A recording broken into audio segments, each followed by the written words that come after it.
Greetings, Earthlings. Today I'm back with a review of another handheld dynamic microphone. That microphone being the Audix OM2, a brand that we've never reviewed on this channel. If you are interested in this microphone, it will cost you around $100.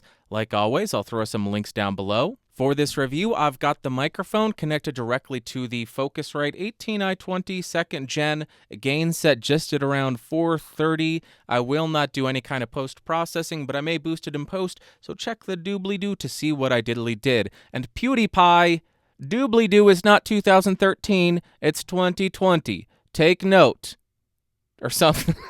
I don't know. Why am I calling up PewDiePie? That's stupid. Now let's talk about what comes in the box. I knew that was going to happen. First off, you will get a storage pouch to keep everything in. You'll of course get the microphone, a microphone clip with a 5/8 to 3/8 inch microphone stand adapter, some documentation, and a sticker. Then as far as the build quality, the microphone feels extremely sturdy and well put together, which is exactly what you would be looking for a stage microphone. It has an all-metal body as well as a very firm metal mesh grill. I could not get any give to it. It weighs in at 307 grams. There are no switches or anything as you move around the microphone. On the rear, you will find the XLR port, and this microphone is assembled in the USA. Then as far as the specs, this microphone has a hypercardioid polar pattern, a frequency response of 50 Hz to 16 kHz, a sensitivity of around -56 dB, a max SPL of greater than 140 dB, and an impedance of 290 ohms. Now I am spinning around the OM2 to 90 degrees so you can hear what the off-axis rejection and coloration is. We'll continue around the microphone, and here is where a null area ought to be. We'll continue around to 180 degrees. Here's what it sounds like from the rear. Continue around to the second null-ish area, then to 90 degrees, and then we will rotate and end at the front of the microphone. Now let's see how well the microphone does at rejecting plosives. Please bring pizza pronto. Please bring pizza pronto. Please bring pizza pronto. Now I am right on top of the microphone to demonstrate the proximity effect on this thing. Now I'm about 3 inches away from the microphone with it pointed at the corner of my mouth, and here's how it sounds. That sentence is extremely difficult to say, and I said it about 5 times. Now I'm about 1 foot away from the microphone, and here is how it's sounding. 2 feet away from the microphone, and about 4 feet away from the microphone. Now I am typing on a keyboard with Gatoron blue switches to see how much of my voice versus how much of the keyboard it picks up.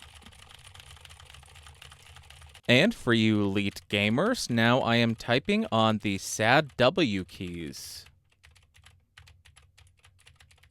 Here is how the microphone sounds in a well-treated room. And here is how the microphone sounds in a completely untreated room. I forgot how to clap. First one, I missed my other hand.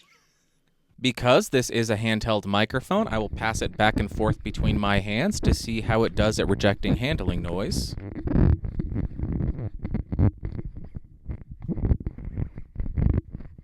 And in case you're using this for a podcast, I will go ahead and tap the desk to see how well it does at rejecting that while it's in a microphone stand. And I'll tap the microphone stand.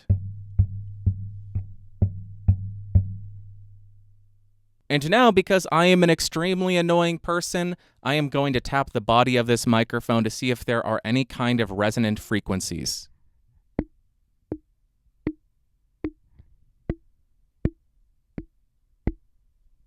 Next, I know the majority of people should not be cupping a microphone, but in case you are somebody who wants to know how that performs, I will go ahead and cup the microphone now so you can hear how that sounds. Here is how it sounds without any of the grill being obstructed.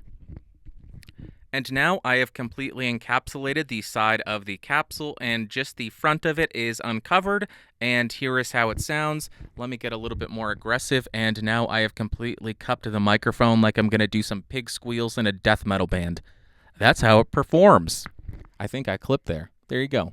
Now I want to do a very quick comparison against the Audix OM2 and a bunch of other stage handheld dynamic microphones so we can see where this thing stacks up, where it fits in, and if it's a redheaded stepchild or anything. And I'm sorry if you're redheaded, I mean no offense, if you'll excuse the expression or something. Let's test it. We'll start on the Audix OM2, and I am 3 inches off of this microphone. The gain on the 18i20 is set at 430, no post-processing, and here's how it sounds. Let's jump to the first one and compare it to that. First up, I am on the Lewitt MTP250DM.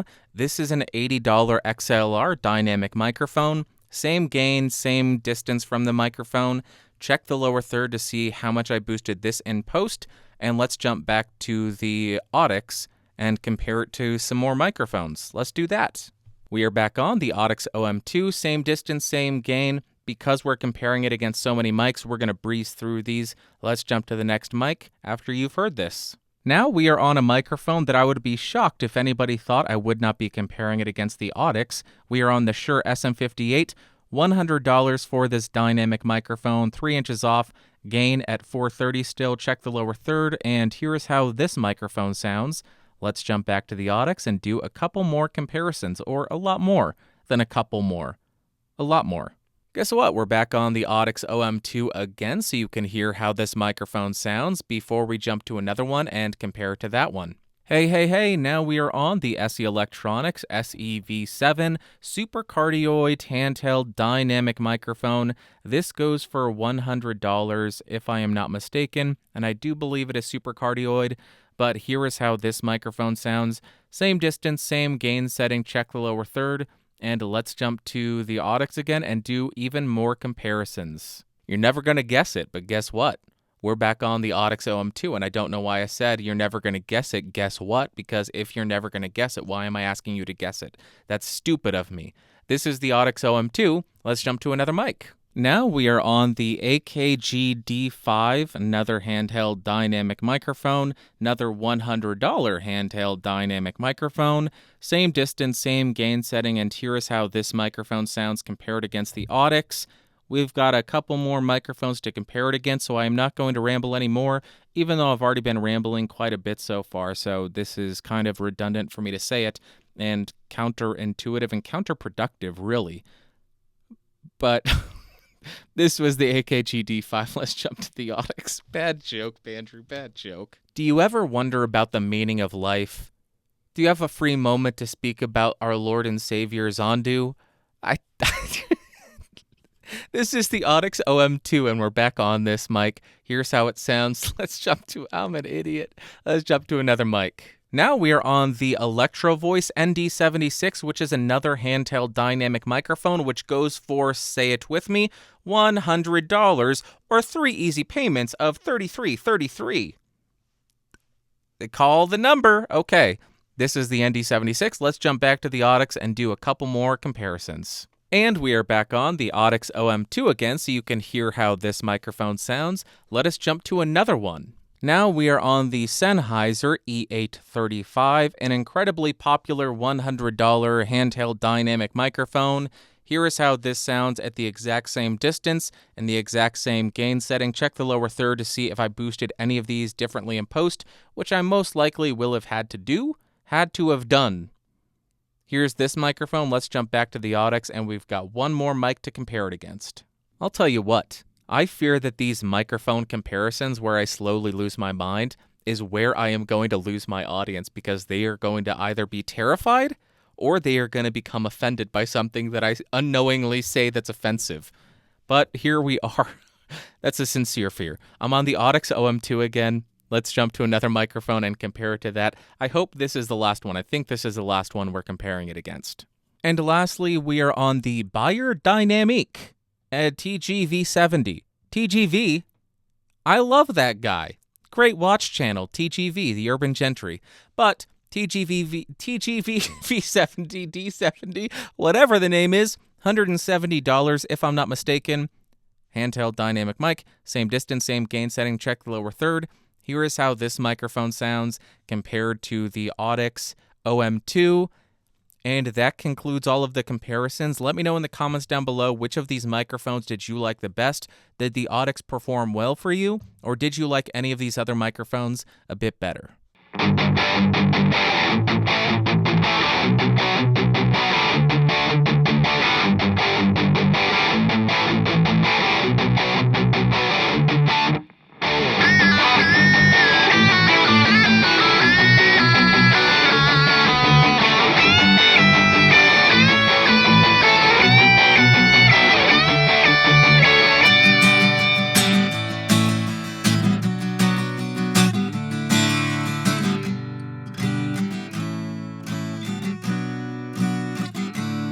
I've got an Audix mic on the stand and it's assembled in the USA. I think that that's real tight and I don't want to have to sleep all day. I don't want to sleep, I'd rather test my life away. And I don't mean poked and prodded in a laboratory till I die. I mean testing microphones until I die. And I don't even sleep my day away. I wake up at like 5:30 every morning for a day job. And I have to tell you, I love it. Yay. Okay, the $100 handheld vocal dynamic microphone marketplace is incredibly competitive. I'll start with that. And first up, in terms of pros, we had some pretty great performance in terms of background noise rejection, and we also had some nice performance with the off-axis rejection as well. Surprisingly, when we cupped the microphone, it didn't sound good. It's never going to sound good, but the audio was not destroyed.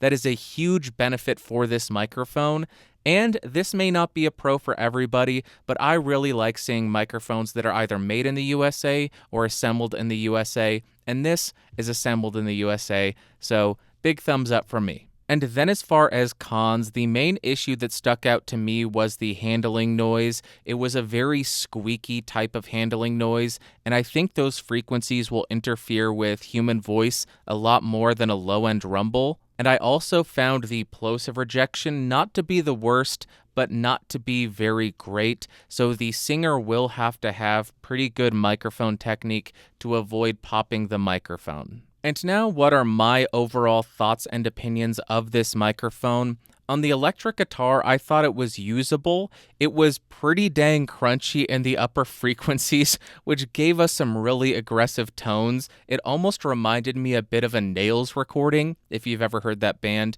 The low mids I did find to be a little bit boxy, and due to that crunchy top end, when I got to the upper register of the guitar, I did find it to be a little bit piercing, not the worst, but not something that I would really look for in a guitar mic. Then on the acoustic guitar, I did find the low mids to be a little bit too much, and overall I wasn't a big fan of the scooped mid sound.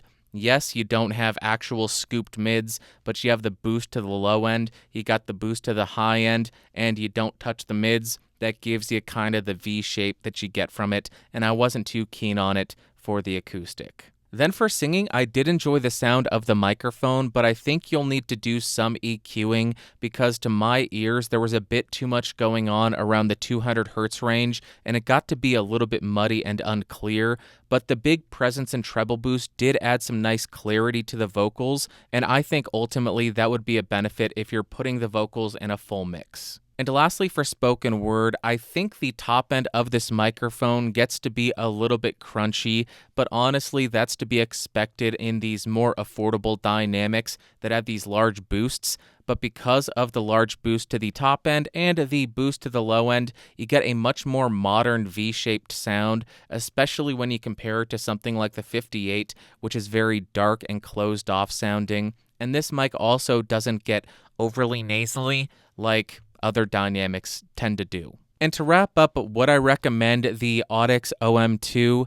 It's not my first pick, but if you're looking for a more modern sound with a big presence and treble boost and a big bass boost and a more neutral midsection and a hypercardioid polar pattern with the null areas at 150 degrees, then yes, I would recommend it. I know that's a very specific use case with a lot of caveats. If that's what you're looking for $100, I don't know many other options. As I said, it's not my first pick. I really like the SEV7, and with the OM2, I do think the low end gets to be a little bit uncontrolled, so I think you will ultimately need to throw on a high-pass filter or do some kind of EQ. So just keep that in mind if you're looking at picking this thing up. And I think that's going to wrap up for today. If you found the video fun, interesting, or helpful, go ahead and give me a thumbs up. If you hated it, big old thumbs down. Want to hang out on a Discord server? Bro, we got a tight Discord server, podcastage.com/Discord. We talk about mics and I almost said the S word, and stuff. We talk about stuff. Also, other things. And if you want to support the channel and become one of these awesome people over here, you can do that. All you got to do, click that join button, join at the $5 tier or higher. It really does help me continue to bring you these videos. If you do want to join at the $1 tier as well, you also get access to the members-only podcast. But until next time, thank you so much for watching. Thank you so much for listening. I love you all. Hope you had an amazing Thanksgiving. I'll talk to you next week. Bye.